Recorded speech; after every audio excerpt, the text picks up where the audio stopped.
Muy bien, entonces comenzamos. Muy buenos días a todos, así que vamos a comenzar entonces. Vamos a ver primero un videíto, esto lo voy a dejar de presentar todavía. Vamos a avanzar después de este videíto que vamos a ver de las maniobras de Leopold. Vamos a pasar el tema de mecanismo del parto y las presentaciones, ¿ok? Entonces vamos a ver primero esta, estos videitos. Obviamente son de YouTube, obviamente estos son videitos que te van a volver a pasar en cátedra, pero se las utiliza mucho, ¿ya? Entonces voy a empezar a dar lugar a lo que es,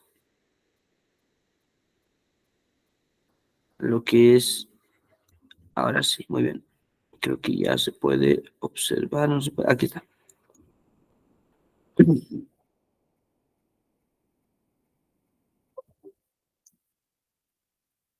Listo, muy bien. Entonces, vamos a ver un poquito si es que en este caso tengo que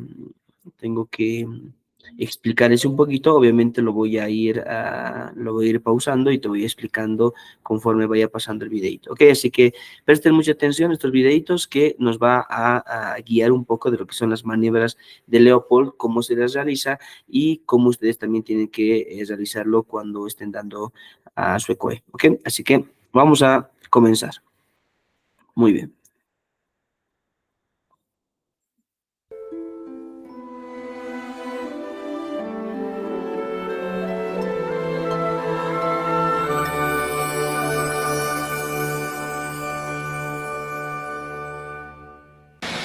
Bienvenidos a su canal NEDA en Ginecología y Obstetricia.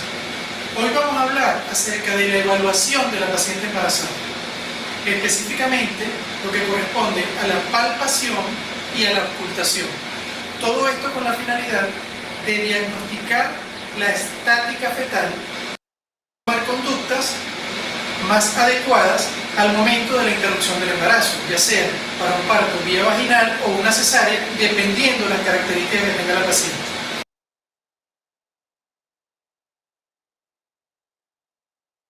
A continuación vamos a comenzar a hablar acerca de la palpación del abdomen. Y en primer lugar vamos a palpar de esta manera el abdomen materno, siempre con la paciente en decúbito dorsal y nosotros como médicos, como examinadores, del lado derecho de la paciente.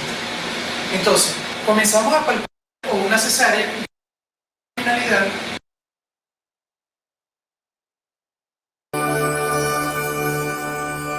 Ok, vamos a iniciar de nuevo, ¿ok?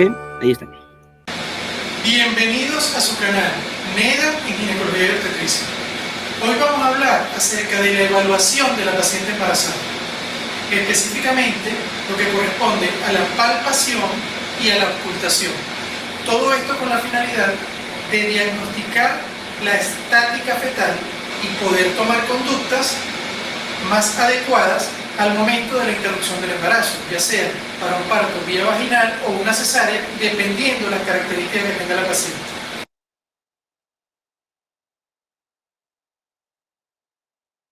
A continuación vamos a comenzar a hablar acerca de la palpación del abdomen. Y en primer lugar vamos a palpar de esta manera el abdomen materno, siempre con la paciente en decúbito dorsal y nosotros como médicos, como examinadores, del lado derecho de la paciente. Entonces, comenzamos a palpar el abdomen de esta manera, palpamos el abdomen, establecemos que es un abdomen globoso o globuloso, palpamos, determinamos el peloteo que hay, un peloteo propio del embarazo, ninguna otra condición, sea patológica o no, en la vida de la mujer va a tener estas características de peloteo, de movimientos que corresponderían con los movimientos fetales. Entonces ya aquí determinamos específicamente que es un abdomen de una paciente embarazada. Posteriormente utilizamos la cinta métrica y vamos a medir lo que es la altura uterina. Entonces colocamos la cinta métrica, ubicamos el cero y lo vamos a colocar en el borde superior de la sínfisis del pubis y lo hacemos de esta manera. Vamos ubicando hasta llegar al fondo del útero. Una vez que nuestro borde lateral del dedo meñique de la mano, ¿verdad?, vamos a colocarlo en el fondo del útero y nos va a establecer unos centímetros y eso se correspondería con la altura uterina. Esto es importante para, en caso de que no tengamos a la mano, por ejemplo, ecógrafo principalmente, que nos permita determinar de manera exacta por la edad gestacional, podemos establecer con la altura uterina ciertas características que nos pueden ayudar. Entonces, una vez que medimos la altura uterina, ya tenemos claro, por ejemplo en este caso midió 25 centímetros, pero por supuesto un embarazo más grande de término nos va probablemente a medir 30, 32, 34, dependiendo del tamaño del feto y la cantidad de líquido amniótico que esté presente. Hello. Communicate in English easily. Use Grammarly and feel confident.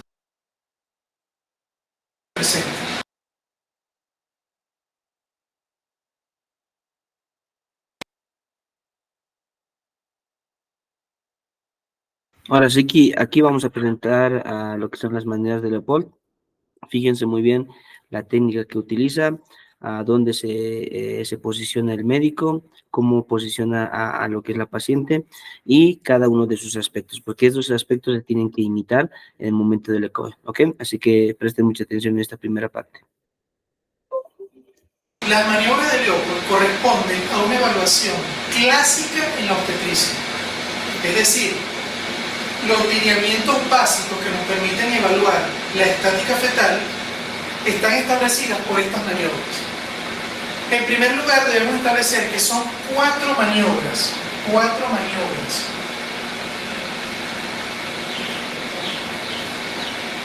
En segundo lugar, nos permiten el diagnóstico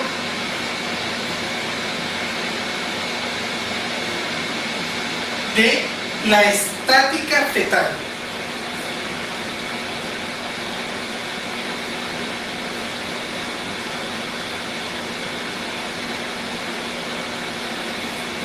En tercer lugar, vamos a colocarle el numerito de acá, 1, 2, 3. En tercer lugar, es una evaluación que debe realizarse a partir del segundo y tercer trimestre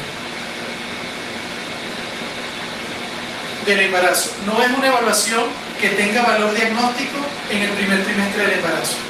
Y más específicamente, tiene valor diagnóstico después de la semana 28.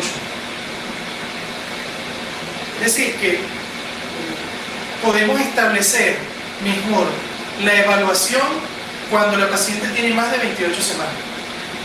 Y por supuesto que nos va a permitir hacer diagnóstico principalmente cuando la paciente se encuentra en la fase final del embarazo, inclusive iniciando un trabajo de parto, ya que la estática fetal nos va a permitir tomar conductas. Por ejemplo, si hacemos la evaluación y la presentación es pelviana, esto nos permitiría tomar conducta diferente con respecto a si la presentación fuera cefálica.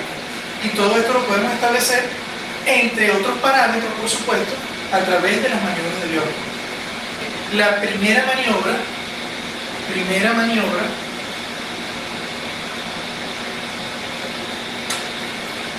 se corresponde con lo siguiente. Vamos a ir al modelo, vamos a establecer la primera maniobra de Leopold. Entonces, básicamente nosotros como examinadores nos colocamos a la derecha del paciente, siempre la paciente en posición de decúbito dorsal, y vamos a ubicar con las manos de esta manera lo que es el fondo del útero. La literatura refiere el borde cubital colocado de una manera específica, pero aquí básicamente debemos utilizar toda la mano, porque toda la mano nos permite tener mayor sensibilidad y poder palpar de mejor manera y poder establecer qué porción del feto se encuentra en el fondo del útero. Entonces, de manera, colocamos las manos, ubicamos el fondo del útero y establecemos qué porción se encuentra en el fondo. Si en el fondo se encuentra una zona dura, que tiende a pelotear, redondeada y bien diferenciada, muy probablemente se encuentre en esta zona el polo cefálico. Y si por el contrario tenemos que es una zona más bien irregular, que no pelotea, que tiende a ser blanda, En este caso estaríamos hablando del polo pelviano. Si es el polo cefálico o el pelviano que se encuentra en el fondo, por supuesto la situación sería longitudinal. Es decir, que la primera maniobra de Leopold nos permite establecer, en primer lugar, la porción del feto que se encuentra en el fondo del útero. Y en segundo lugar, nos permite establecer si la situación es longitudinal o no es longitudinal. Es decir, que si es longitudinal o si sería oblicua o transversa, dependiendo de las características del feto, cómo se encuentre su estática fetal. Entonces, primera maniobra de Leopold. Aquí es claro, y vamos a definir esto de una vez para dejarlo claro, que la primera maniobra de Leopold no es para medir la altura uterina. Ya la altura uterina la medimos en un paso previo. Tenemos la segunda maniobra de Leopold. Segunda maniobra, que lo vamos a realizar de la siguiente manera. Siempre del lado derecho de la paciente en decúbito dorsal, y vamos con nuestras manos, una vez que la teníamos acá, palpando lo que corresponde con el fondo uterino, las vamos bajando a través de los ambos bordes, ¿okay? Bordeando lo que es el abdomen, y vamos a determinar qué características tiene cada uno de los bordes. Si por ejemplo el borde es duro, es cóncavo, bien diferenciado, ¿verdad? Probablemente de ese lado se encuentre el dorso.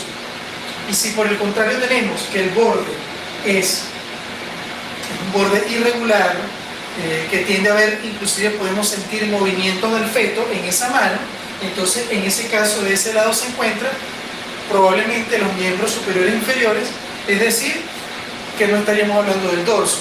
Entonces, como ya sabemos que dependiendo el lado en que se encuentra el dorso, la posición será derecha o izquierda, de acuerdo a la clase que ya vimos acerca de la estática fetal.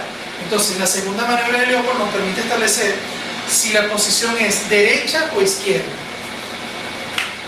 Nos permite establecer posición, ya sea derecha o izquierda, por supuesto, dependiendo de qué lado se encuentra el dorso. Perfecto, ahora vamos a hablar acerca de la tercera maniobra de Leopold.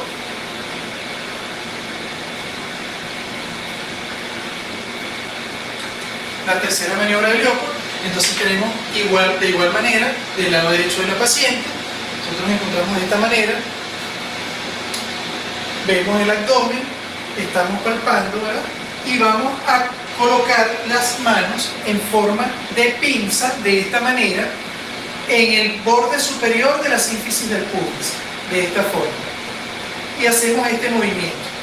Si el borde que nosotros palpamos es un borde liso, duro, que pelotea y que tiende a percibir la paciente con cierto grado de dolor al momento de realizar la presión, muy probablemente se encuentre la porción cefálica.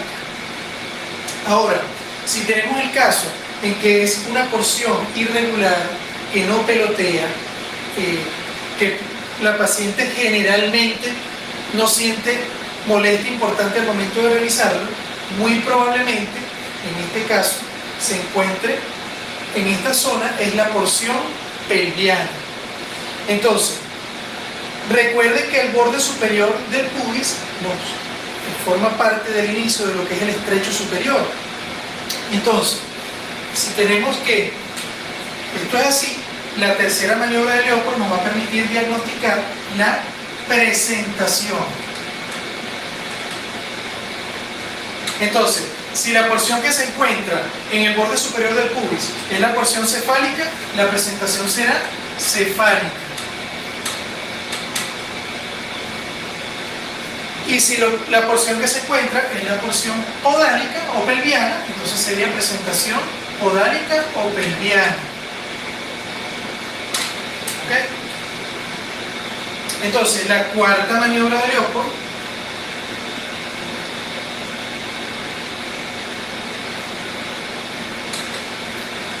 Ya aquí cambia porque en un principio estábamos parados viéndole la cara a la paciente. Ahora en este caso vamos a colocarnos de la posición contraria, dándole la espalda a la cara de la paciente y viendo sus pies. Entonces en este caso vamos a palpar de esta manera, ¿ok? Siempre los bordes de la mano y con mucha sensibilidad, no que el borde cubital, porque eso nos quita o nos resta sensibilidad. Tenemos que palpar con toda la mano. Entonces ubicamos en el borde superior del pubis y palpamos, tratamos de palpar lo que es el occipital y el frontal de la cabeza fetal. Si nosotros logramos palpar gran porción o la totalidad de ambos huesos y logramos desplazar al feto hacia arriba, esto sería, en este caso, la presentación se encuentra móvil. Y si por el contrario, al momento de palpar, palpamos muy poca cantidad o prácticamente ninguna cantidad de occipital y frontal del feto y no podemos desplazarlo, en este caso la presentación estaría encajada. Entonces, palpamos gran porción de occipital y frontal fetal, podemos desplazarlo hacia arriba, en este caso la presentación es móvil, y si la presentación se encuentra de tal manera que no podemos palpar mucha proporción de frontal o occipital o no palpamos nada y no podemos desplazarlo, entonces en este caso la presentación estaría encajada. Entonces, la cuarta maniobra nos permite determinar el grado de encajamiento.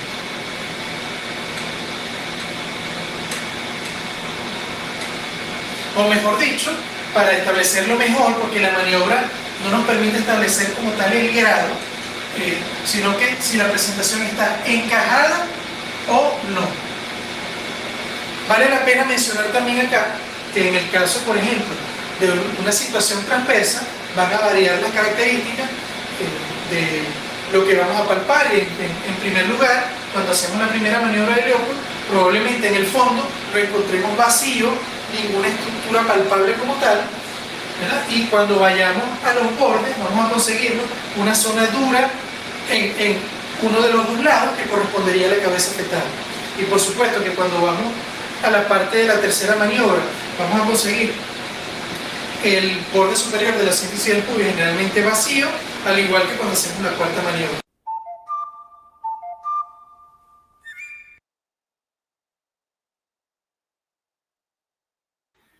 Muy bien, entonces, solamente recopilando, repasando esta parte, a las 4 maniobras que tú lo has escuchado, de cómo lo ha interpretado y de cómo lo ha realizado, son importantes al momento de realizar un examen en práctico. Muy bien. Nunca te olvides de que las maniobras de Leopold, como te he mencionado, son útiles para diagnosticar, ¿qué? Diagnosticar situación, presentación, actitud y demás cosas, ¿verdad? Y grado de encajamiento, como te he mencionado. Eso lo hemos visto en la anterior clase, ¿verdad? Pero es importante repasar un poco de esta parte, ¿ok? Porque te preguntan mucho y a la vez, como lo ha explicado, así es como debes explicar en el ECOE. ¿Listo? ¿Esto lo hemos hecho para qué? ¿O esto lo hemos podido repasar un poquito para qué? Para que nosotros nos demos de cuenta a cómo nosotros debemos expresarnos al momento de realizar este examen semiológico, ¿no? Las maniobras de Leopold. Muy bien, estos te van a preguntar mucho y lo que vas a hacer es poder imitar todas esas características. ¿Ok? Muy bien. Entonces vamos a continuar y vamos a ir rápidamente al mecanismo de parto, ¿ya? Entonces, denme un ratito.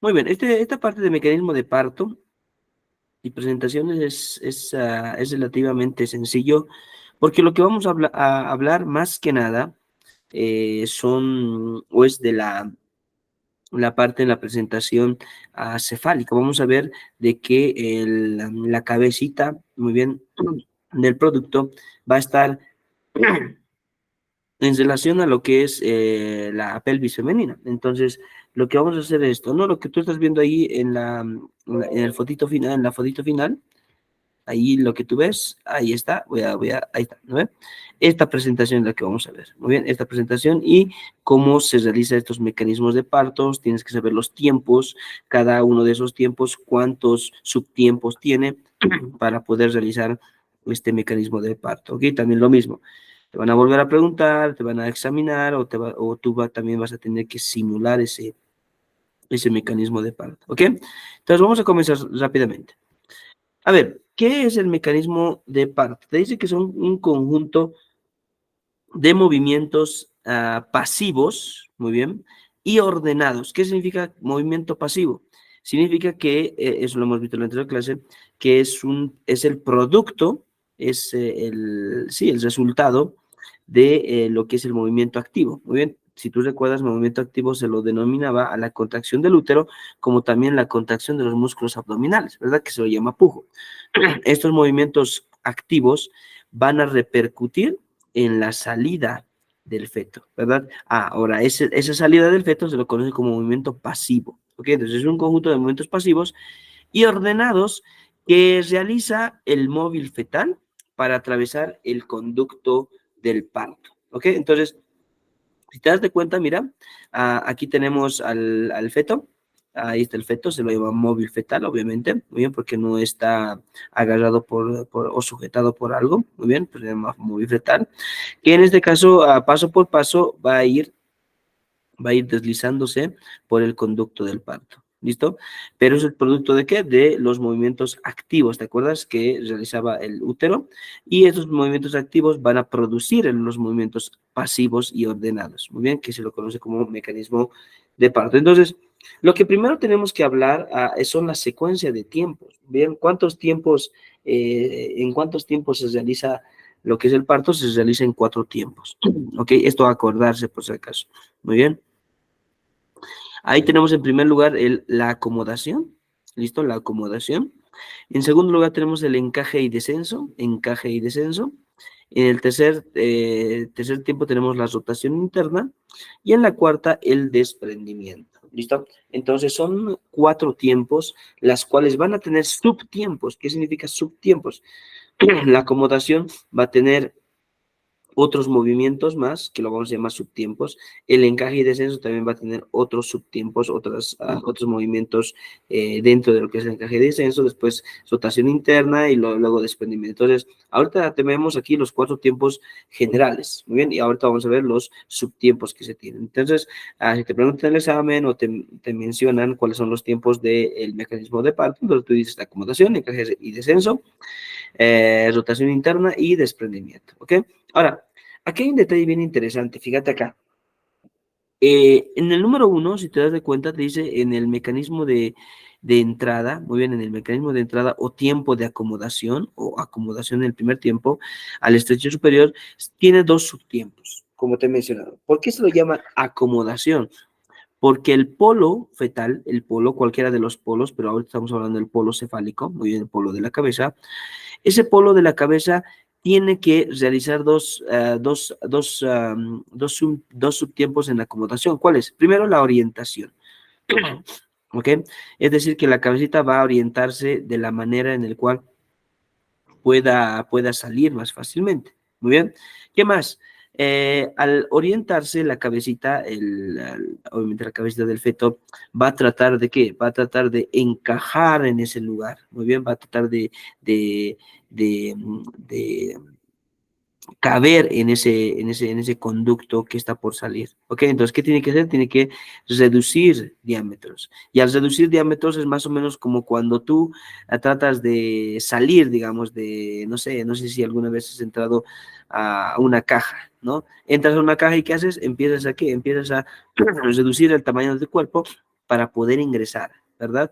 Aquí lo mismo sucede para que en el estrecho superior el polo cefálico del feto pueda descender fácilmente, entonces tiene que reducir diámetros. ¿Y cómo los reduce?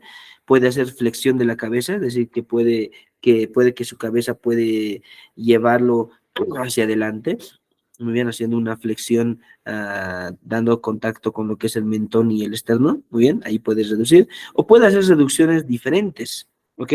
Que puede ser una hiperextensión, una extensión y demás. Entonces, aquí hay dos tiempos de la acomodación. El feto tiene que acomodarse. ¿Y cómo se acomoda? Orientándose y reduciendo diámetros, ¿ok? Son dos cosas importantes en el tiempo de la acomodación. Segundo tiempo, te dice que es el mecanismo de pasaje. Muy bien, ese mecanismo de pasaje está en el 2 y el 3, si te das de cuenta, 2 y 3. Ese mecanismo de pasaje se resume en encaje y descenso. Muy bien, fíjate, encaje y descenso, muy bien, encaja y desciende, muy bien, fíjate, encaja y desciende, muy bien. Y después se tiene que una rotación interna. ¿A qué se refiere a rotación interna? Es una rotación de la cabecita. ¿Para qué? Para que se le haga más fácil la salida por el canal del parto. ¿Listo? Entonces ahí tenemos el encaje y descenso y la rotación interna. Y por último tenemos el tiempo 3, que es el mecanismo de salida, o también llamado mecanismo de tiempo de desprendimiento o expulsión. Es el momento en el cual el feto sale, muy bien, del canal del parto, muy bien, sale del canal del parto. Entonces, aquí tenemos, muy bien, acá en este recuadro grande tenemos obviamente 4 tiempos: acomodación, encaje, descenso y rotación interna vienen en un solo tiempo, pero así está tu libro por si acaso, así te lo he puesto. ¿Para qué? Para que tú también te des cuenta que ah, son partes importantes que se te va mencionando, ¿no? Entonces, primero acomodación, encaje de descenso, rotación interna y luego el desprendimiento. Muy bien, cada una de de esos procedimientos o secuencias tiene la finalidad de poder, de que el feto pueda atravesar el conducto del parto. Ok, entonces estas tres, muy bien, con cada uno que tiene sus subtiempos para que tú lo tengas muy, pero muy en cuenta. ¿Listo? Entonces, esta primera parte está fácil para poderlo comprender. Muy bien. Aquí te lo voy a volver a explicar, fíjate, nuevamente te lo vuelvo a explicar. En el mecanismo de entrada del tiempo o acomodación, mira cómo está el feto. El feto ya está queriendo acomodarse, se orienta a la dirección donde puede, puede encajar mejor, muy bien, por se llama orientación. Reducción de diámetros, como te he dicho, para que pueda encajar mucho mejor, tiene que doblarse, tal vez su cabecita tiene que hacer en flexión, o su cabecita puede estar en extensión, muy bien, entonces a eso se llama reducción de diámetros. El mecanismo de pasaje está pasando por el canal del parto, por lo cual a eso se llama encaje de descenso, y el subtiempo es la rotación interna. Y por último, el mecanismo de salida, como te he dicho, ¿no? El mecanismo de salida, también llamado tiempo de desprendimiento o expulsión del feto que se realiza. ¿Listo? Entonces, espero que se haya entendido esta parte muy bien para poder continuar, ¿ok? Yo creo que un poquito al finalizar vamos a recopilar un poquito en un videíto, ¿ya? Pasemos. Ahora sí, vamos a ir paso por paso, vamos a ir tiempo tras tiempo en el caso de lo que es en el mecanismo de parto, ¿ok? En primer lugar, hemos dicho que es la acomodación. Muy bien, acomodación. Esta acomodación te dice que a su vez presenta dos subtiempos, como hemos dicho, ¿verdad? La orientación y la reducción. Ok. En el caso de la orientación te dice que el diámetro mayor del polo de presentación, el diámetro mayor, te dice, ¿no? Del polo de presentación, busca el diámetro útil del estrecho superior. Es decir, para que tú te acuerdes. Estamos hablando de la cabecita, ¿verdad? Que está por salir. Esa cabecita trata de qué? De buscar la dirección precisa. ¿Para qué? Para hallar el diámetro útil. Si tú recuerdas, el diámetro útil es el diámetro transverso de lo que es el estrecho superior, ¿te acuerdas? Y el estrecho superior en la mujer específicamente es amplia, ¿verdad? Es amplia, por lo cual lo único que va a hacer es poder orientarse en una de esas direcciones, ¿ok? Hasta encontrar el lugar, muy bien, el diámetro mayor, que en este caso se le conoce como el diámetro útil, ¿no? En el estrecho superior, por si acaso. El segundo tiempo, el segundo subtiempo, mejor dicho, de la acomodación es la reducción de diámetros, como te he mencionado, ¿no? Es una sustitución de unos diámetros por otros más pequeños. Obviamente que se cumplen de diferentes maneras dependiendo de la presentación. Como hemos mencionado, para que pueda salir o conducirse por el canal del parto, entonces el feto tiene que reducir sus diámetros. Muy bien, que no sea más ancho que lo que es el mismo estrecho superior, sino que tiene que tratar de reducir, muy bien, sus diámetros. Como te he dicho, puede hacerlo por flexión, haciendo de que su mentón tenga contacto con el manubrio, o mejor, sí, el manubrio del esternón, o puedes realizar una hiperextensión, en donde la cabecita el feto puede estar hacia atrás, para que se entienda, ¿verdad? Aquí lo mismo, mira, sucede en el primer tiempo de la acomodación, muy bien, ahí está. Si ves, esta parte es su occipital, esta parte es su brecma, muy bien, y obviamente adelante está el mentón y en este caso la frente, ¿verdad? Entonces, es la gran característica. Pasemos. Fíjate acá en la acomodación, te dice que el polo cefálico reduce diámetro por flexión, como te he mencionado, ¿verdad? Flexiona su cabecita, ¿no? Puede ser por una hiperflexión. ¿Qué significa hiperflexión? Hace de que su cabecita esté muy apegado hacia su pecho, ¿muy bien? Entonces, a eso se está refiriendo. Muy bien, se lo conoce como también como de flexión extrema, puede haber una hiperextensión, muy bien, donde puede estar hiperflexionando lo que es haciendo una extensión en este caso para poder encajar en el estrecho superior, ¿verdad? Y también puede haber unas modificaciones plásticas. Y cuando nosotros hablamos de modificaciones plásticas, obviamente son el aumento del diámetro de lo que es el cuello del útero y demás cosas, ¿verdad? Es un detalle importante, ¿no? El polo podálico, es decir, que cuando se tiene contacto con el estrecho superior, lo que es el polo podálico, es decir, los miembros inferiores del feto, entonces se reducen los diámetros por apelotonamiento. ¿Qué significa apelotonamiento? Es la unión de los miembros inferiores, muy bien, cosa de que también puede encajar en el estrecho superior de la mujer. Entonces, se pueden acomodar de esas dos maneras. Muy bien, el polo cefálico por flexión, hiperflexión, deflexión o extensión, así se lo denomina. Y en el polo podálico, si es que se encuentra el polo podálico, entonces se reduce diámetros por apelotonamiento o comprensión por tratarse de un polo blanco. ¿Listo? Entonces, esta es la característica de la acomodación. Pasemos rápidamente a los otros tiempos, que es el encaje y descenso.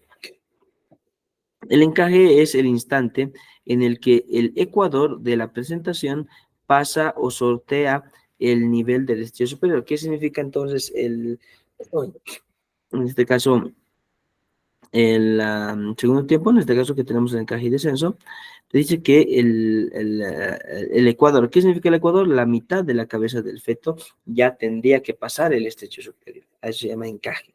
¿Okay? Ya tendría que pasar el estrecho superior, ¿verdad?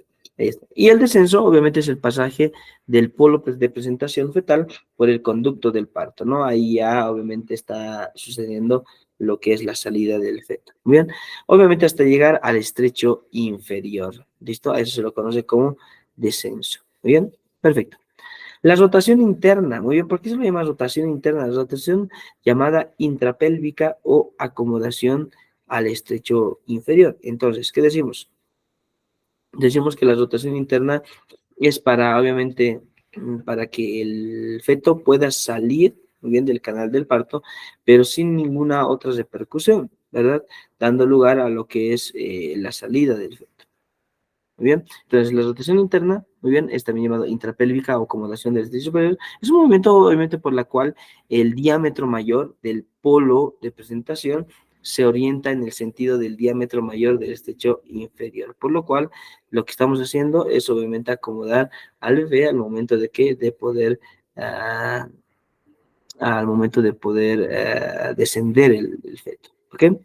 Muy bien. Y por último tenemos el desprendimiento. Cuando nosotros hablamos de desprendimiento, estamos hablando de que te dice que el pasaje del ecuador de la presentación a nivel del anillo del estrecho inferior se manifiesta con la exteriorización o expulsión del polo de presentación fetal. Eso se llama desprendimiento. Es como si la madre estuviese desprendiéndose del feto, del producto que normalmente lo ha tenido por 9 meses, ¿verdad? Entonces, esa es la característica. Entonces, pasaje del ecuador, muy bien, es decir, de la mitad de la cabecita del bebé para adelante, muy bien, se va a tener que vencer lo que es el estrecho inferior de lo que se conoce como el órgano reproductor femenino. ¿Listo? Entonces, estos son los cuatro tiempos que te dice tu librito, pero acá nos habla también de lo que son 5, ¿verdad? Acomodación, hay otros subtiempos, orientación, reducción de diámetros, luego se encaje, luego descenso, luego rotación interna y luego un desprendimiento. ¿Ok? Entonces, eso es un detalle muy importante con la cual se va mencionando todo esto. ¿Ok? Entonces, miren, vamos a hacer nuevamente este ejercicio. Vamos a aumentar el tamaño de este gráfico. Muy bien, y lo tenemos acá. Ahí está. Entonces, si nosotros repasamos un poquitito, ¿qué decimos? Decimos que el mecanismo de parto obviamente se da en secuencias, ¿verdad? Según tu libro son 4, ¿verdad? 4. En este caso, primero tenemos la acomodación del estrecho superior, segundo tenemos específicamente lo que es el encaje y descenso, el tercero tenemos la rotación interna y por último tenemos el desprendimiento, ¿verdad? Como esos 4 pasos secuenciales que tiene específicamente el feto. Entonces, volvemos a recordar, ahí según el gráfico, lo que tú estás viendo es específicamente la acomodación, muy bien, con sus dos subtiempos, orientación y reducción de diámetros. Muy bien, ¿qué es lo que sucede? Lo que sucede es que te dice que el diámetro mayor del polo de presentación, muy bien, diámetro mayor del polo, este es el polo de presentación. ¿Listo? Si es una presentación cefálica, entonces este es el polo de presentación. Miren la mitad, o también llamado el ecuador. Obviamente lo que va a realizar específicamente es que va a ir acomodándose al diámetro útil. Muy bien, si tú recuerdas el diámetro útil, es un diámetro que va desde los alerones sacros a los alerones del otro lado. Muy bien, entonces ese diámetro es el que busca el producto, ¿para qué? El feto, ¿para qué? Para poder después, en este caso, salir, ¿verdad? Es el primer tiempo. El segundo tiempo, si te das de cuenta, ya está, miren, el polo de la presentación ya ha excedido lo que es el estrecho superior, por lo cual, en este caso se lo conoce como ya encajado. Muy bien, el encaje o el encajado es el instante en el que el ecuador de la presentación pasa o sortea a nivel del estrecho superior, es decir, que va directamente a lo que es la salida. ¿Listo? Descenso, lo mismo, ¿no? Pasaje del polo de presentación fetal por el conducto del parto hasta específicamente llegar al estrecho inferior. Muy bien, esto es un detalle importante. Acá tenemos otro gráfico, la rotación interna que vendría a ser el tercero, muy bien, donde el polo de presentación del feto va a estar moviéndose hacia la izquierda o hacia la derecha, o es que tú como médico puedes llevarlo hacia lo que es el diámetro útil, el diámetro transverso, que en este caso es amplio en las mujeres. ¿Para qué? Para luego, en este caso, que salga en el cuarto tiempo, que se conoce como desprendimiento. ¿Listo? Entonces, estos son los 4 tiempos que tienes que acordarte muy bien, tienes que memorizarte muy bien, porque el quinto año va a ser donde tú vas a estar más con pacientes, ¿verdad? Y esos pacientes embarazadas obviamente van a exigirte, obviamente, a que lo realices paso por paso. ¿Listo? Eso, obviamente, como te he mencionado, tú lo vas a practicar en ECOE y en tus turnos vas a empezar ahí a tener práctica con todo esto. ¿Listo? Muy bien, entonces, esa es la gran característica de lo que es el mecanismo del parto, ¿no? Y obviamente las presentaciones. Ahorita la presentación que hemos visto es la presentación cefálica. Muy bien. La presentación podálica tiene otro procedimiento, ¿listo? Pero eso lo vamos a ver ya, ¿por qué después? ¿Por qué te digo después? Porque esto es el más frecuente, el mecanismo de parto de presentación cefálica es la más, se puede decir la más frecuente, ¿ok? En un 80-90%, muy bien, en este caso son mecanismos del parto por presentación cefálica, ¿listo? El otro porcentaje que es mínimo, en este caso es por podálica, muy bien. Eso obviamente no significa que no lo vamos a llevar y no nos interesa, sino que también nos interesa porque puede llegar también a presentarse una mujer que da lugar a un mecanismo de parto específicamente, pero de presentación podálica. ¿Listo? Muy bien, entonces esta es la gran característica. Ahora, aquí hay un detalle bien interesante y con esto obviamente terminamos la primera parte, muy bien, de presentaciones, presentaciones mejor dicho, mecanismo del parto específicamente, con este meme, fíjense aquí, ¿no? No era necesario el forceps, ¿no? Y su carita del bebé. Ahora, ¿por qué te muestro esto?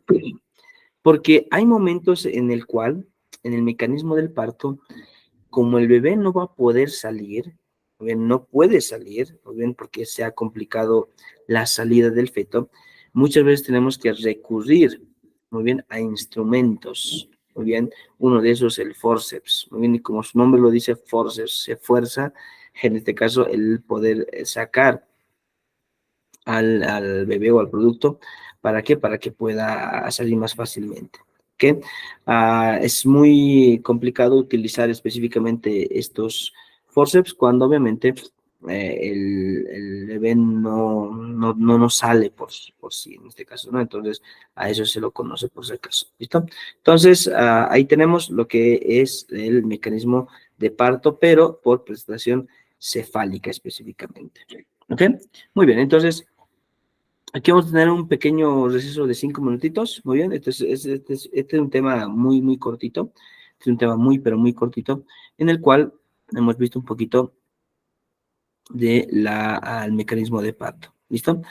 Vamos a ver, obviamente, después del receso, vamos a hablar un poquito de lo que es planificación familiar en gineco.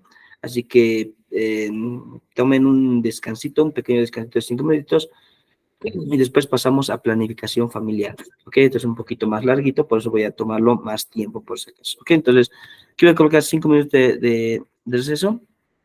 Si tienes alguna duda, pregunta, consulta, la vas, en este caso, realizando en el chat. ¿Para qué? Para que yo después las pueda leer y las pueda resolver, ¿ok? Entonces, 5 minutos de receso para luego, en este caso, continuar con gineco, ¿ok?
Ok, vamos a continuar rápidamente. Entonces pasamos al temario de gineco. Vamos a entrar a lo que es planificación familiar 1 y 2.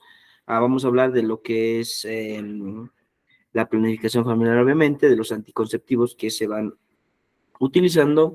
Vamos a ver un videito de la colocación de lo que es el DIU, muy bien, y también vamos a ver y explicar también el videito de lo que es el implante. Ok, así que dos temas vamos a llevarlo el día de hoy, ok, entonces el 3 y el 4. Vamos a comenzar entonces. Muy bien, planificación familiar. Parte 1. ¿A qué se debe o qué significa planificación familiar? Este engloba a todo el conjunto de prácticas utilizadas por una pareja, mujer u hombre, que tiene como objetivo, ¿no? Controlar la reproducción y la descendencia de estos mismos, ¿ok? Entonces, son prácticas que tanto puede ser la mujer o también puede ser el hombre, que lo que va a hacer es controlar su reproducción. ¿Listo? Eso se llama planificación familiar. ¿Ok? Entonces, ahí tenemos un detalle importante. ¿Y cómo se realiza eso? Se realiza mediante la anticoncepción. Esta anticoncepción es un conjunto de métodos u opciones que permite a las parejas o también individuos ejercer sus derechos reproductivos, ¿no? Y obviamente regular su fecundidad cuando así lo deseen. Es cuando decides de manera libre o informada cuántos hijos quieres tener y con qué método anticonceptivo quieres cuidarte y demás. ¿Listo? Eso es en el caso de la anticoncepción. Además, tiene que ser un acceso a elección, ¿verdad? El acceso y la elección de qué método anticonceptivo utilizar es un derecho y una decisión personal que se debe tomar, ¿verdad? Y más que nada en Bolivia, ¿no? Y esto te van a mencionar mucho, en Bolivia, en todos los establecimientos públicos de salud, todas y todos los habitantes y en este caso estantes de lo que es del territorio nacional tienen derecho, ¿no ve? A solicitar los métodos anticonceptivos de forma gratuita. ¿Eso en qué ley lo denota? En la ley 475, ¿ok? Entonces, eso tiene que ver mucho con lo que es la anticoncepción. Ahora, ¿cuáles son los anticonceptivos autorizados? Muy bien, esto también te lo preguntan mucho. Muy bien, hay docentes que te preguntan, cítame 10, ¿no? De las que hay. Muy bien, 10, ¿no? 10 anticonceptivos autorizados del Ministerio de Salud. ¿Ok? Entonces, aquí está una lista de los métodos anticonceptivos autorizados por el Ministerio de Salud y y los métodos ofertados por el sistema público. ¿Ok? Entonces, aquí tenemos de uso frecuente a uso infrecuente. Ahí tenemos en este caso el condón masculino, que es el más frecuentemente utilizado. Muy bien. Después luego viene en este caso el condón femenino. Luego viene la T de cobre 380A, así se lo conoce. El Depo-Provera, muy bien, inyectable trimestral. El implante subdérmico. Hadel, así se lo conoce. El Mangina, en este caso, Ciclofen, bien, es un inyectable menstrual. La píldora anticonceptiva de baja dosis, que se lo conoce como el miniginón, muy bien, y el microginón, así se lo conoce. La píldora de emergencia, ¿no? Es en este caso, levonorgestrel, 1,5 miligramos. Y por último, se tiene la anticoncepción quirúrgica voluntaria. Y esto, obviamente, se realiza cuando la pareja ya quiere cesar de tener hijos, ¿verdad? Es una anticoncepción quirúrgica voluntaria que es irreversible. ¿Por qué? Porque lo que se puede hacer es amarrar los conductos de excreción de lo que es las células sexuales masculinas o en este caso también amarrar o quitar lo que es la trompa uterina en el caso de lo que es la mujer. Entonces, en el aparato masculino, muy bien, se lo conoce como vasectomía, ¿no? Y en el aparato femenino se lo conoce como oclusión tubárica bilateral. ¿Listo? Entonces, estas son la lista de anticonceptivos, los vamos a ver todas, pero vamos a ver más que nada unos métodos anticonceptivos que más se habla. ¿Ok? Entonces, vamos a continuar. A ver, ¿qué son los métodos anticonceptivos? Hemos mencionado, lo hemos repasado hace un momentito, pero son aquellos que reducen o impiden el embarazo. Muy bien, en primer lugar es eso, ¿ok? Son métodos que reducen o impiden el embarazo. En segundo lugar, Son accesibles, sí, son accesibles, a los cuales obviamente están en lugares comerciales, muy bien, con los cuales se van contando, ¿verdad? Y en tercer lugar, su eficacia es bastante alta, ¿listo? Ahora, en el caso de la eficacia, unos son más eficaces que otros, eso tienes que tenerlo muy en cuenta, por lo cual las más frecuentemente utilizadas, como hemos mencionado en la lista, son las que van a tener una eficacia bastante alta. Muy bien, entonces, esos son los métodos anticonceptivos, ¿no? Son aquellos que reducen e impiden el embarazo, son accesibles y su eficacia es bastante alta, que se menciona. ¿Ok? Nosotros lo vamos a ir hablando por porcentajes, muy bien, en porcentajes, en el caso de su eficacia. Muy bien. ¿Qué función cumplen? La función importante de los anticonceptivos son dos. Primero, como hemos mencionado, tratar de ¿qué? De impedir el paso de los espermatozoides hacia dónde, hacia lo que es la célula femenina y también impedir lo que es la fecundación, ¿ok? Como también, obviamente, el poder el poder impedir, ¿no? Que son embarazos no deseados, ¿no? Eso es un detalle muy importante. ¿Por qué? Porque la mayoría de las veces los embarazos suelen ser no deseados y al ser no deseados, el que termina sufriendo, obviamente, es el bebé, ¿no? El reducto, ¿no? Con todo eso. Entonces, esas son las funciones. Muy bien, función, impedir el paso de espermatozoides hacia donde tiene que llegar, hacia las células femeninas, como también, en este caso, poder dar lugar a embarazos, no dar lugar a embarazos no deseados. Y por último, y el más importante, es, en este caso, no adquirir una ETS que hemos mencionado, ¿no? En la anterior clase lo hemos visto muy detenidamente, que era la ETS, muy bien, las enfermedades de transmisión sexual, ¿verdad? Eso es lo importante también en el caso de lo que son los métodos anticonceptivos. Ahora, todos los métodos anticonceptivos pueden ser barrera, ¿para qué? Para no tener ITS, no. Muy bien, no todos, por si acaso. Muy bien, vamos a ir mencionando cuáles son los más efectivos para no infectarse, ¿no? Con estas enfermedades de transmisión sexual. ¿Ok? Muy bien. Vamos a continuar. ¿Cuántos métodos de anticonceptivos hay? Muy bien, eso suelen preguntar mucho en los exámenes prácticos. Muy bien, y acá tenemos específicamente 5 métodos, que es la que se utiliza, ¿no? 5 métodos, las cuales cada una de estas tienen muchas en las cuales se van utilizando. ¿Ok? A ver, en primer lugar tenemos los métodos anticonceptivos naturales. ¿Listo? Naturales se lo denomina a que no se utiliza ningún químico, no se utiliza ninguna otra estructura o sustancia que provenga de exteriores. En este caso, no se utiliza nada. Entonces, en pocas palabras, lo único que se está basando más que nada es en el periodo de menstruación, de ovulación, muy bien, donde la mujer es fértil, y hay momentos en donde la mujer es infértil. Muy bien, entonces esos son los métodos naturales. Muy bien. Después tenemos los métodos de barrera, que son los mayormente utilizados, ¿no? Estos métodos de barrera pues son 3, ¿no? En este caso tenemos el preservativo masculino, el preservativo femenino y también tenemos el diafragma, ¿verdad? Que son de barrera. ¿Por qué? Porque, como te he mencionado, impiden de que los espermatozoides puedan llegar hacia lo que es el óvulo, obviamente, para llegar a dar lugar a lo que es la fecundación, ¿ok?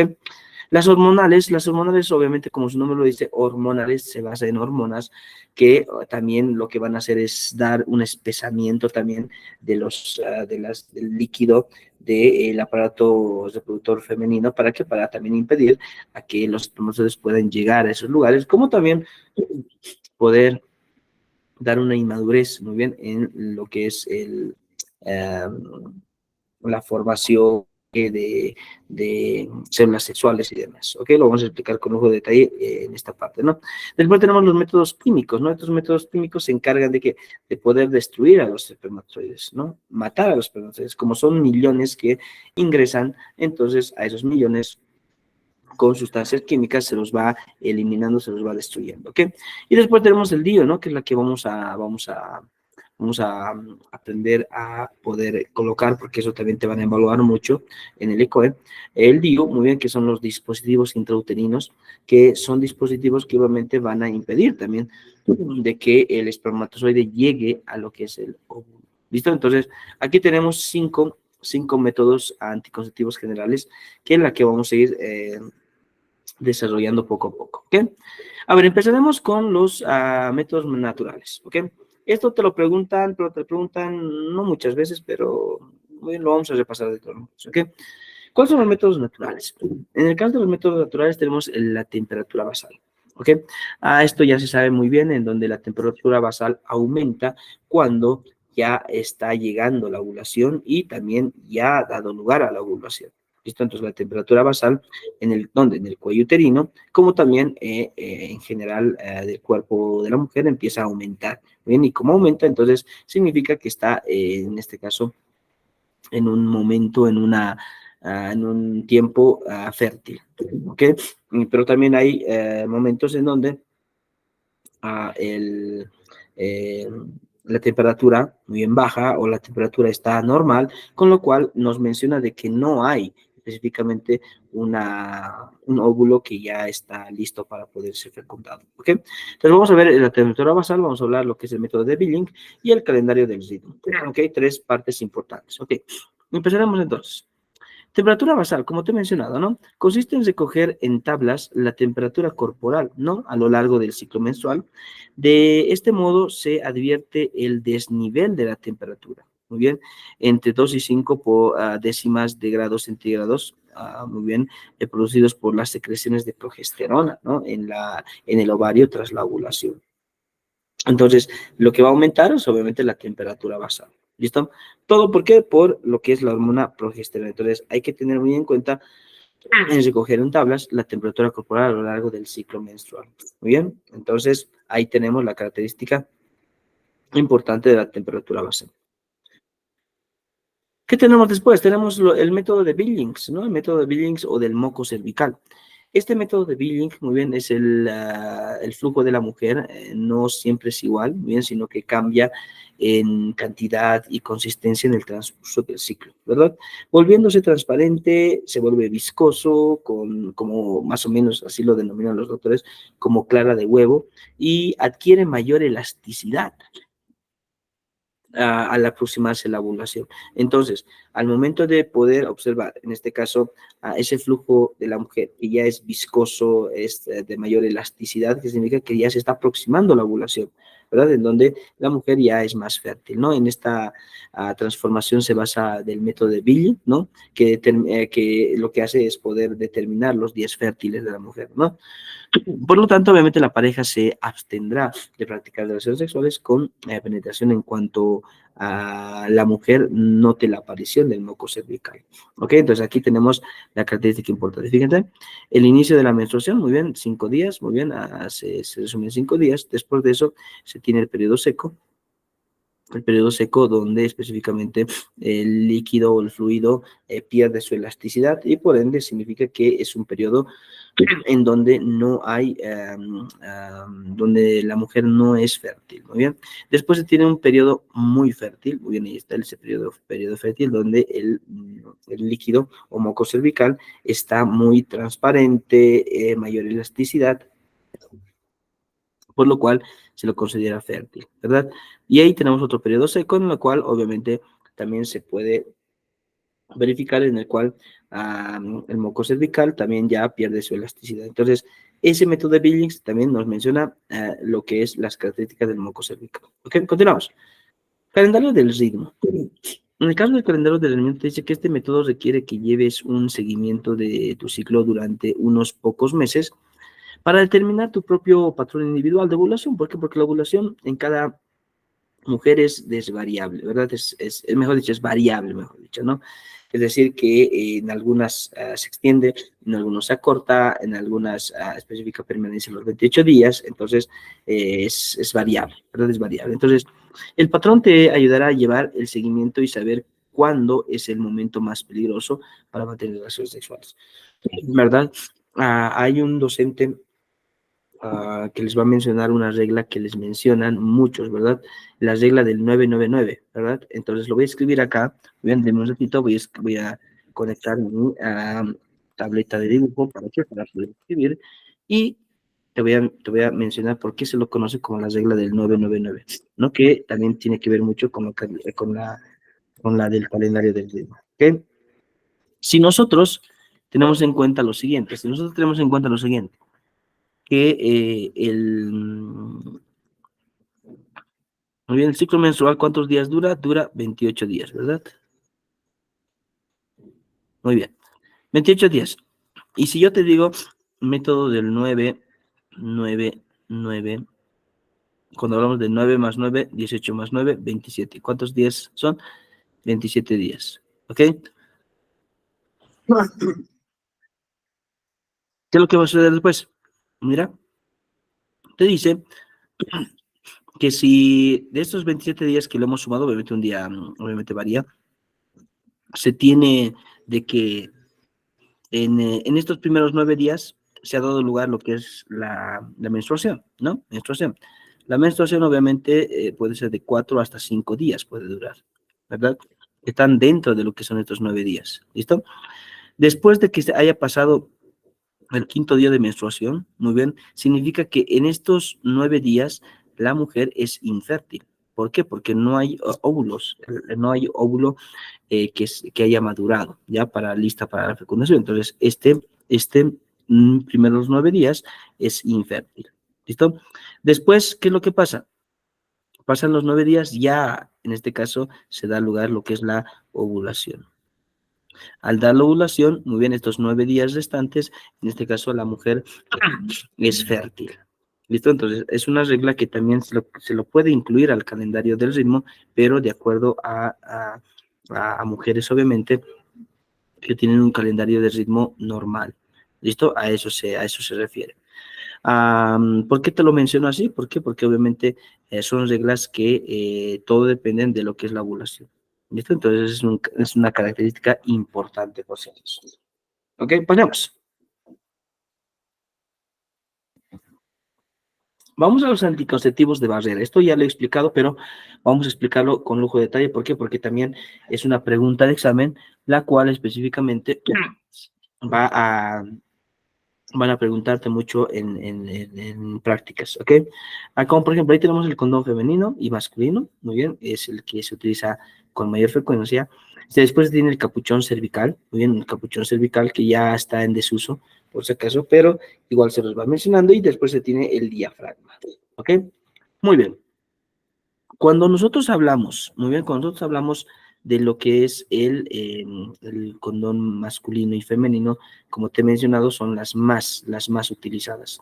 Y al hablarte de las más utilizadas, específicamente son las que se debe saber utilizar, ¿ok? Se debe saber utilizar. Entonces, hay una práctica específica en ginecología, ustedes lo van a llevar, muy bien, del uso, muy bien, y también en este caso la colocación correcta del condón o el preservativo masculino. Muy bien, la doctora, si no me equivoco, la doctora Centella es la que se encarga de poder eh, eh, enseñarles, ¿no? Cómo es la colocación y demás cosas, ¿no? Es más o menos una práctica, ¿no? Una práctica en la cual van a ir a lo que es el consultorio, y obviamente ahí van a estar entre todos los muchachos, obviamente todos, y ahí va a ir enseñándoles, ¿no? Es una práctica que la doctora Centellas en su oficina específicamente les va enseñando, ¿no? Entonces, ¿qué es el condón? Dice que es una funda fina y elástica para cubrir lo que es el pene o la vagina durante el coito, ¿no? A fin de evitar la fecundación y el posible contagio de las ITS. ¿Qué significa? Significa que el condón preservativo es la que tiene mayor efectividad en no contraer ITS. Muy bien, se lo equivale a un 99% de efectividad contra lo que es el contagio de las ETS. Ok, es un detalle muy importante. ¿No ven? En el caso de lo que es el uso o la colocación del condón, muy bien, aquí te mencionan pasos, muy bien, como por ejemplo, siempre primero la bolsita, para que ustedes entiendan, tiene que estar, tiene que tener un acolchonamiento. ¿Qué significa acolchonamiento? Tiene que tener aire ahí adentro. Si está desinflada, significa que ya no sirve, no se la desecha, ya no se lo utiliza. Muy bien, entonces es lo primero que revisas. Segundo, lo que hace específicamente es poder cortar, muy bien, hay un pedacito donde son más o menos como como bordes, bordes irregulares, bordes como cortajeados, así más o menos, ¿verdad? Donde agarras, lo quitas, al quitar, obviamente, se tiene lo que es un aro, el aro de goma, muy bien, en donde el aro de goma tiene que estar envuelta hacia adentro. Muy bien, eso también se va a ir mostrando, eso le van a ir enseñando la doctora específicamente, donde obviamente se lo pone, se lo coloca muy bien en la punta del glande específicamente, muy bien, ¿para qué? Para que luego específicamente irlo introduciendo, muy bien, hasta el final.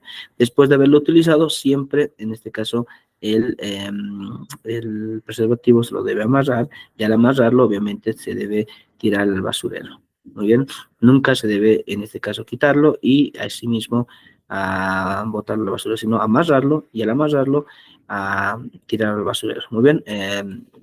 ¿Por qué se lo debe amarrar? Porque específicamente hay muchas situaciones en donde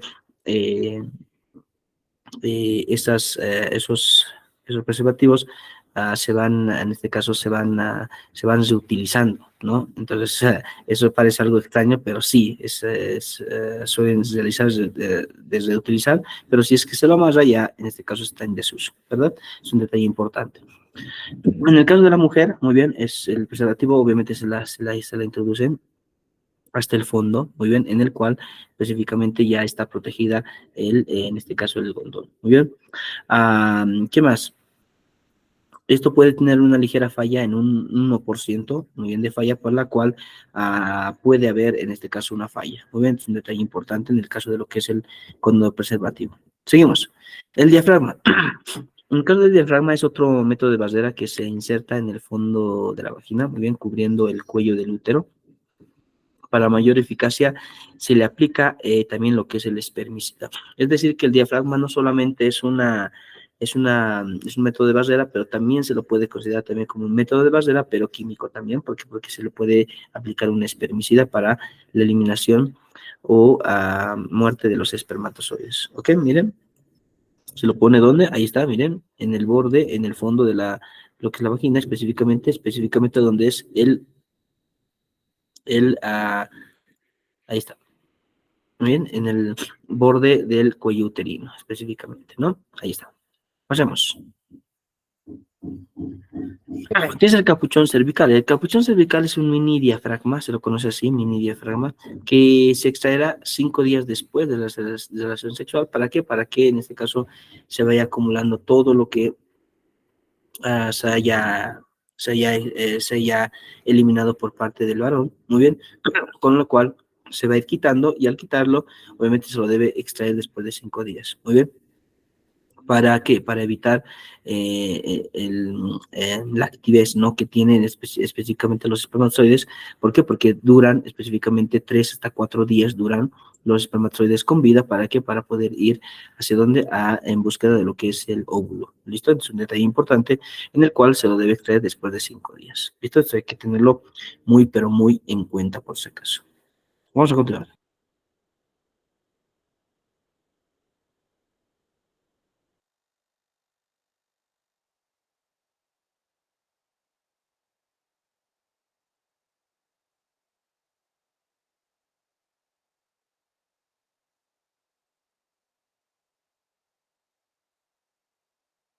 En los anticonceptivos químicos, muy bien, ahí están, los anticonceptivos químicos son productos obviamente elaborados en laboratorios que obviamente mata a los espermios, así se los conoce, y disminuye a su vez el movimiento de las colas, muy bien.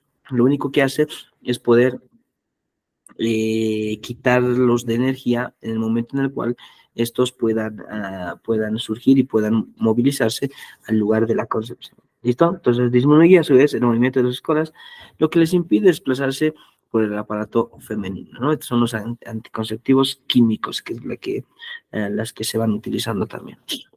Vamos rapidito. Los anticonceptivos hormonales, estos anticonceptivos hormonales son los más frecuentemente utilizados, son en este caso pastillas, en este caso tenemos anillos, inyecciones, tenemos parches, muy bien, implantes subdérmicos, que son las que se van utilizando, ¿verdad?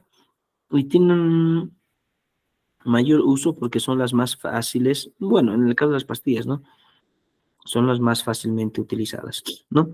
En el caso de lo que son los anticonceptivos hormonales, tienen obviamente hormonas que van a dar lugar a lo que es específicamente el, el uso ¿de qué? De estas hormonas para poder impedir obviamente lo que es la fertilidad, ¿listo? Entonces, las pastillas, en el caso de las pastillas ah, anticonceptivas, son métodos más utilizados por las mujeres, ya que son baratas, como te he mencionado, se toman por vía oral y causan muy pocas molestias. Estas obviamente impiden la ovulación, como te he mencionado, pero hay que tener muy en cuenta de que si se olvidan tomarlas, deben usar un método anticonceptivo adicional, obviamente para evitar el embarazo. ¿Por qué? Porque hay muchas veces en donde se van olvidando el consumo de estas, y en este caso tener el consumo de estas se debe tener, en este caso, un plan B, en este caso se tendría que ser otro método anticonceptivo adicional, muy bien, específicamente eso. Entonces, la característica específicamente es esa, ¿no? El implante subdérmico, este implante subdérmico, esto lo vamos a explicar con un videito, así que no te preocupes, que es un método anticonceptivo hormonal que obviamente compuesta por una pequeña varilla, ¿no? Que se va colocando debajo de la piel del brazo de la mujer, obviamente ofreciendo protección anticonceptiva durante 3 o 5 años, ¿no? Estos van secretando um, eh, hormonas, obviamente, que van a bajar o van a disminuir, en este caso, lo que es la fertilidad de la mujer, que es un detalle importante. Entonces, ¿esto cuánto dura? Dura específicamente de 3 o 5 años. Pregunta de examen que realizan. ¿Qué son las inyecciones hormonales? ¿No? Estas inyecciones hormonales contienen también lo mismo, hormonas que evitan la ovulación en la mujer y también impidiendo con ello lo que es el embarazo. ¿Listo? Aquí tenemos específicamente el estradiol como uno de las hormonas importantes para que no llegue a dar lugar a lo que es, en este caso, la ovulación. Esto es detalle importante. El anillo vaginal. ¿Qué es el anillo vaginal? También llamado anillo menstrual, que es de forma circular, por eso se llama anillo, bien suave, flexible y transparente, al cual, en este caso, al igual que las píldoras, contienen hormonas, las cuales están distribuidas en el núcleo del anillo, ¿no? Ahí al medio, ahí al centro, ¿no? Que se liberan en dosis muy bajas y continuas en lo que es la vagina, hacia lo que es el torrente sanguíneo, inhibiendo específicamente lo que es la ovulación y obviamente regulando lo que son las reglas, ¿ok? Es un detalle importantísimo también en el caso de lo que es el anillo vaginal que se menciona acá. ¿Ven? Perfecto. Miren dónde está situado el anillo vaginal, por eso se llama vaginal. ¿Por qué? Porque se encuentra en la superficie específicamente de lo que es el canal vaginal, ¿ok? ¿Qué son los parches transdérmicos? En el caso de los parches transdérmicos es un plástico de tamaño reducido, delgado y cuadrado, ¿no? Que se utiliza pegado en el cuerpo y actúa lo que es, en este caso, liberando continuamente hormonas, ¿no? Al torrente sanguíneo a través de la piel. Muy bien, esto ya no se utiliza mucho, ¿por qué? Porque se tiene una efectividad de ¿cuánto? De un 75%, no es tanto, ¿no? Como los demás, ¿no? Este es un 75% de efectividad, por lo cual muchas veces no es recomendable. ¿Qué es el dispositivo intrauterino? Para terminar, en el caso de dispositivo intrauterino, que es lo que vamos a mencionar el día de hoy, es un dispositivo pequeño, ¿no? Que es de plástico y en diversas formas que tiene un cordón pegado, ¿no? En el extremo. Obviamente eso es con el objetivo de que se pueda verificar si el DIU está todavía en su lugar. Listo, porque se puede desplazar y al desplazarse va a ser difícil en este caso su extracción, ¿no? Se coloca dentro del útero para prevenir lo que es el embarazo, ¿no? Este DIU, como hemos mencionado, impide también de que los espermatozoides puedan llegar al lugar de lo que es al lugar de la fecundación, ¿no? Que es la ampolla de la trompa uterina, ¿listo? Entonces, este dispositivo intrauterino es la que vamos a llevarlo en este preciso momento, ¿ok? Ahí tenemos un pequeño meme, ¿no ve? Escribimos algo, no, pero no sabíamos cómo, así que es lo que se va a poder aprender en quinto año, ¿no? Específicamente en la materia de ginecología. Ok, vamos a ver lo que es el dispositivo intrauterino con algunos videitos, vamos a ver qué materiales se utiliza. cómo es la introducción. Primero vamos a ver un videito con una, con lo que es con una, de minutito, con un, con una pieza, muy bien, de plástico, esa pieza de plástico que va a simular cómo se introduce y después vamos a ver al vivo y al directo, ¿ok? Así que, denme un ratito, vamos a dejar de compartir esta primera parte y después compartimos el videito, ¿ok? Muy bien, entonces voy a compartir este videito. Muy bien. Dame un ratito, dame un ratito. Aquí está.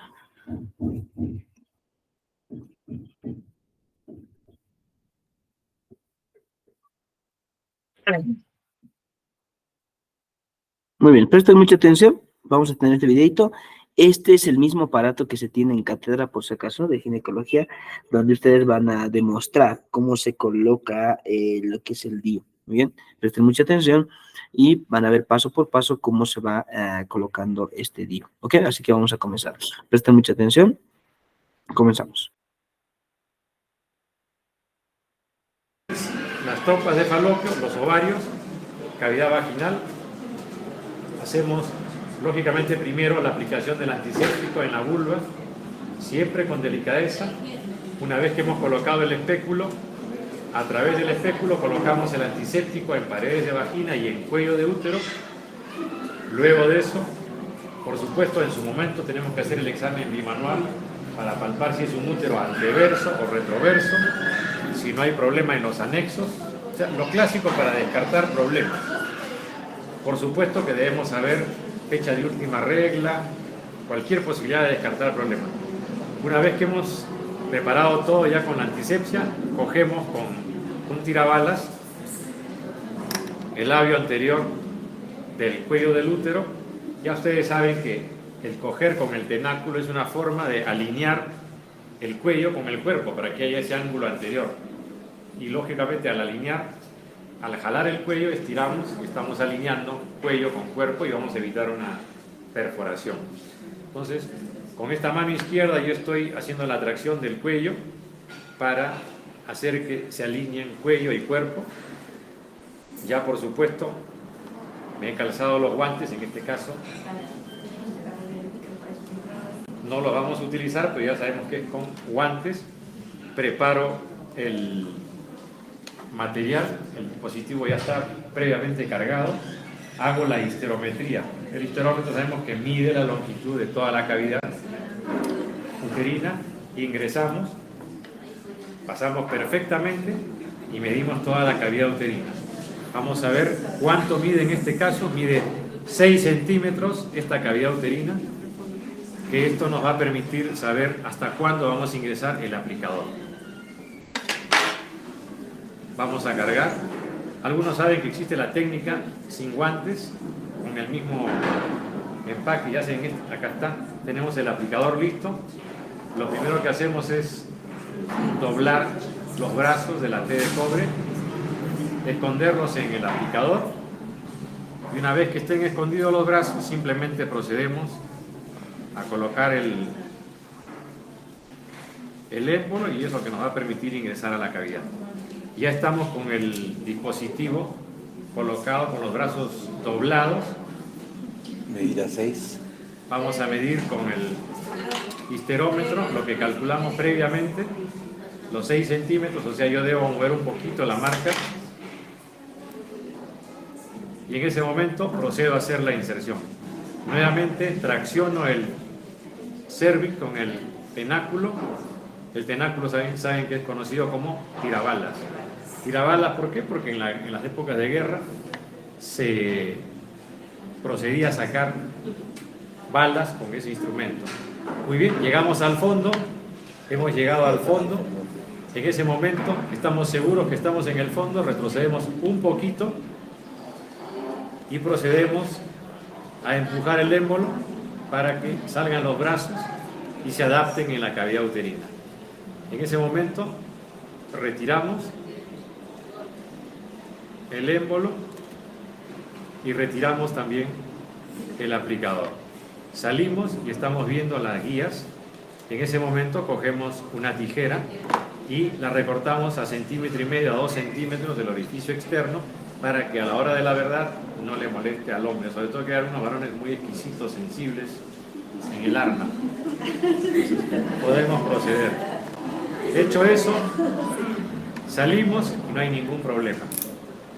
También es bueno, y esto es como un detalle, existe la Flexi T300 que la mencionamos. Está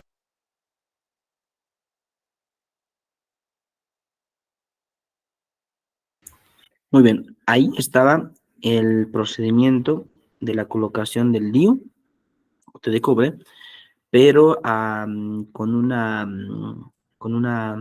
pieza, se podría decir, ¿no? De, de enseñanza, ¿no? Una pieza académica más o menos, ¿no?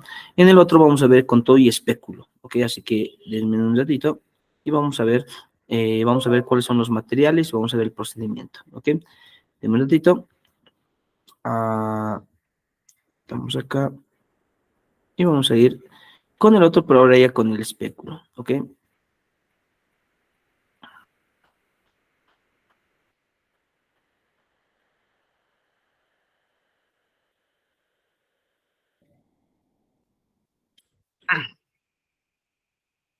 Muy bien, entonces aquí ya vamos a ver ya con todo y espéculo.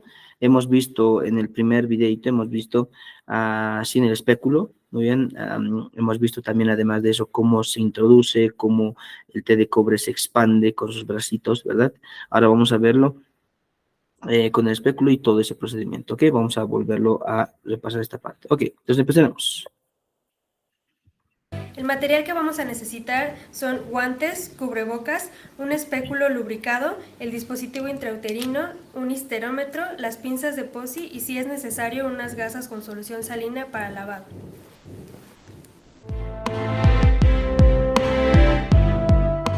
Vamos a iniciar el procedimiento. Antes de empezar, hay que recordar que debemos lavarnos las manos y colocarnos guantes estériles. Le pedimos a nuestra paciente que se descubra de la cintura para abajo y que se coloque una bata con la abertura hacia atrás. Le pedimos que se coloque en posición ginecológica en la mesa de exploración. Le decimos que vamos a iniciar el procedimiento y la descubrimos. Para colocar el espéculo vaginal hay que recordar que debemos lubricarlo y lo vamos a introducir de forma vertical, rotando 90 grados y abriendo el espéculo hasta encontrar el cérvix. Ya que lo encontramos, lo fijamos y podemos hacer una limpieza con gasas estériles y solución salina.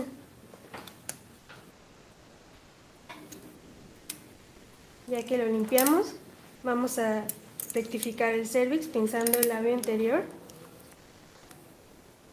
para realizar la histerometría. Debemos recordar que el cérvix debe medir más de 6 centímetros para poder colocar el DIU. Lo hacemos de una forma suave para evitar perforación uterina.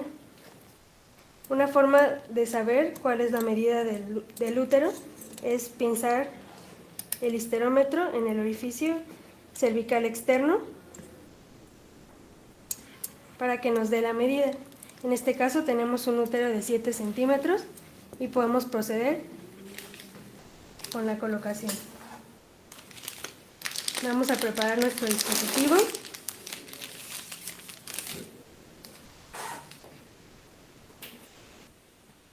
Metemos las patitas en la guía.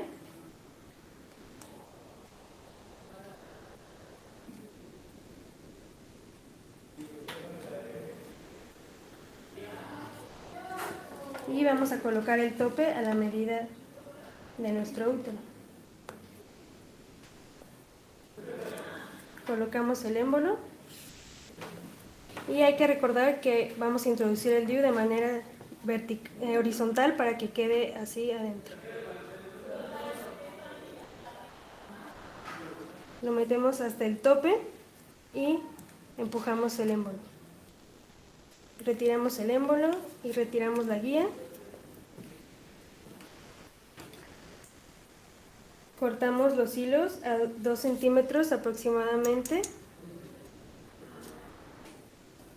del orificio cervical externo y Retiramos el espejo vaginal. De la misma forma en la que lo introducimos, recordando no cerrarlo completamente para no lastimar a nuestra paciente. Le decimos que el procedimiento ha terminado y que se puede vestir.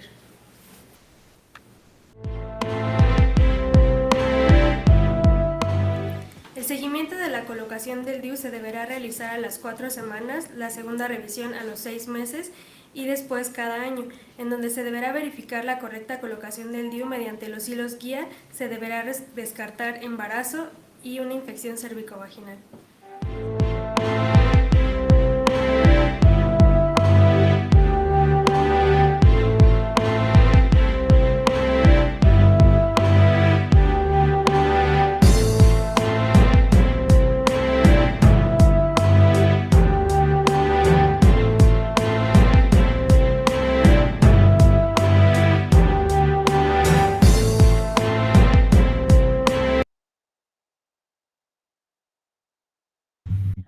Muy bien.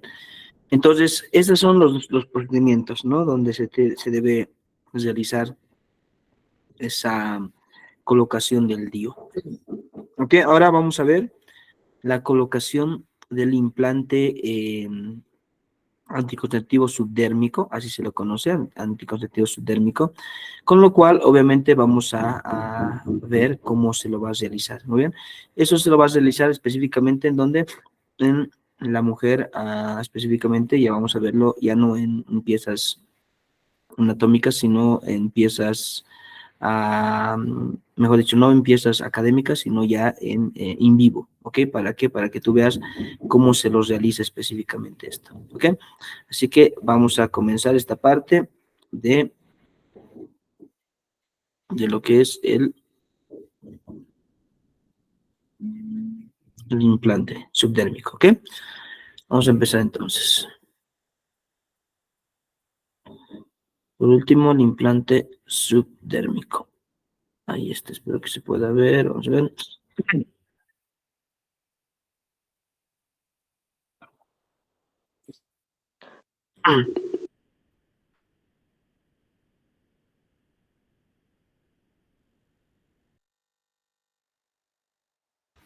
Ok, entonces vamos a ver el implante subdérmico. También voy a aplicar el audio para que se pueda escuchar también, ¿ya?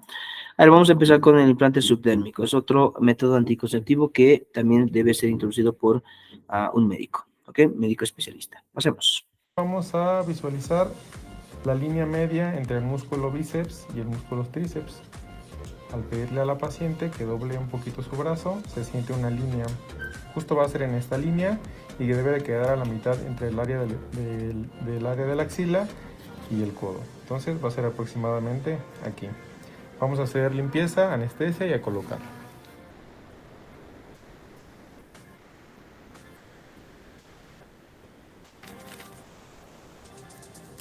Un pequeño piquetito.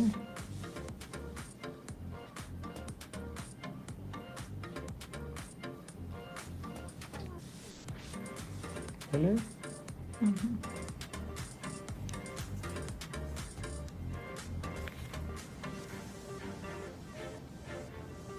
Va a arder un poquito, ¿eh?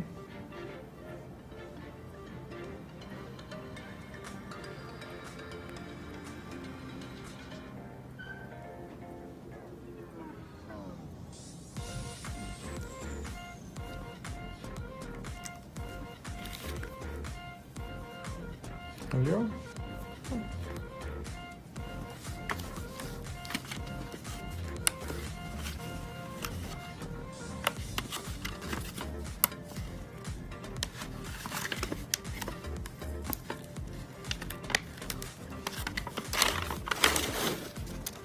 Esperamos a que pase un poco la anestesia y ahorita ya lo ponemos, ¿eh?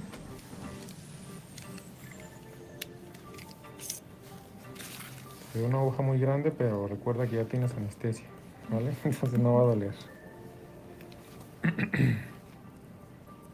¿Sientes eso?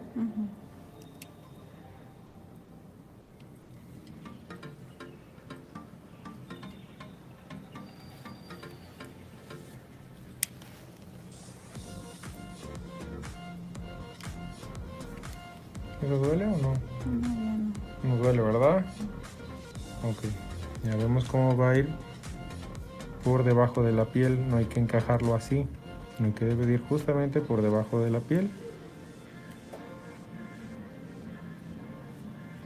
Lo seguimos viendo debajo de la piel. Si se pone muy profundo, puede haber problemas después para retirarlo. ¿Duele? Ok, y aquí lo ponemos.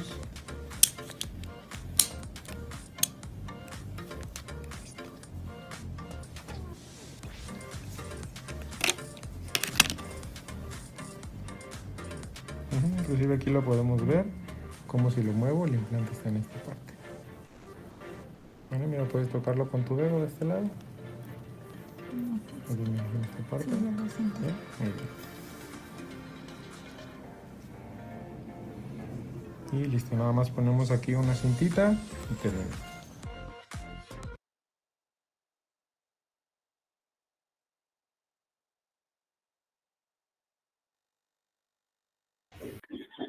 Y es el segundo método en el cual se utiliza el implante subdérmico.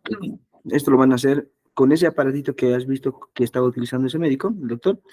Pero también lo vas a poder realizar, pero con el uso solamente de, del tubito, ese tubito del levonorgestrel, que obviamente se va a ir introduciendo en esa parte, en esa cara de lo que es de lo que es el brazo específicamente, ¿no? Entonces, esos son métodos anticonceptivos que obviamente te evalúan y tú también los tienes que realizar en el momento del ECOE, del examen específicamente, ¿ok? ¿Qué más? Te voy mandando algunos otros detalles. Ya te he mandado lo que es el librito del manual de ginecología, que obviamente ahí te muestran todos los procedimientos, ¿no? Del implante dérmico y también la colocación del DIU. ¿Listo? Son procedimientos en el cual tú, obviamente, en la cátedra lo vas a ir practicando, muy bien. Por eso te digo que no es tan difícil la materia de ginecología. ¿Por qué? Porque te explican y tú tienes varias horas, te deja el doctor, llega, te enseña, después de eso se va y tienes 2 horas o 3 horas para practicar y practicar y practicar y practicar, con lo cual lo haces rápido, ya lo aprendes más fácilmente, solamente es conocimiento teórico nada más, ¿no? Y solamente sí practicando, ¿no? Obviamente practican no en personas, obviamente, sino en materiales académicos, ¿no? Esos materiales académicos que también se encuentran en el piso 3, ¿no? Ahí al ladito de lo que es el aula K2, si no me equivoco, ¿no? Es el aula K2, ahí al ladito se encuentra se lo llama, ¿no? Laboratorio de ginecología y obstetricia, ¿no? Entonces ahí van a ir aprendiendo todo eso, ¿ok? Entonces hasta aquí vamos a avanzar, muchachos, hasta aquí vamos a avanzar el tema del día de hoy. Muy bien, hemos avanzado planificación familiar 1 y 2, hemos avanzado también lo que es el mecanismo de parto, muy bien, y presentación cefálica, nos falta lo que es la presentación podálica, y después ya vamos a ir poco a poco viendo lo que es los otros temas que nos quedan, ya nos queda poquito. Vamos a ver lo que es el alumbramiento por periodo normal y también las patologías más importantes del embarazo, eso para terminar lo que es obstetricia, y después para terminar en el caso de lo que es la parte de ginecología, vamos a ir viendo hemorragias de la primera mitad de embarazo, cáncer cervix y cáncer de mama, ¿no? Que se los va a terminar también, ¿ok? Y en el caso de pediatría sí nos faltaría un poquito más, muy bien, por temas amplios que vamos a ir llevándolo, pero vamos a ir terminándolo, ¿ok? Entonces hasta aquí vamos a avanzar. Y ya saben, la grabación de esta clase, muy bien, después de las 5 horas que pasen, ¿ok? Del procesamiento de Google Meet, ¿ya? Entonces, hasta aquí vamos a avanzar, muchachos, que les vaya muy bien y nos vemos hasta el día de mañana con los demás temas, ¿ok? Entonces, nos vemos, chao, chao, nos vemos hasta el día de mañana. Chao, chao.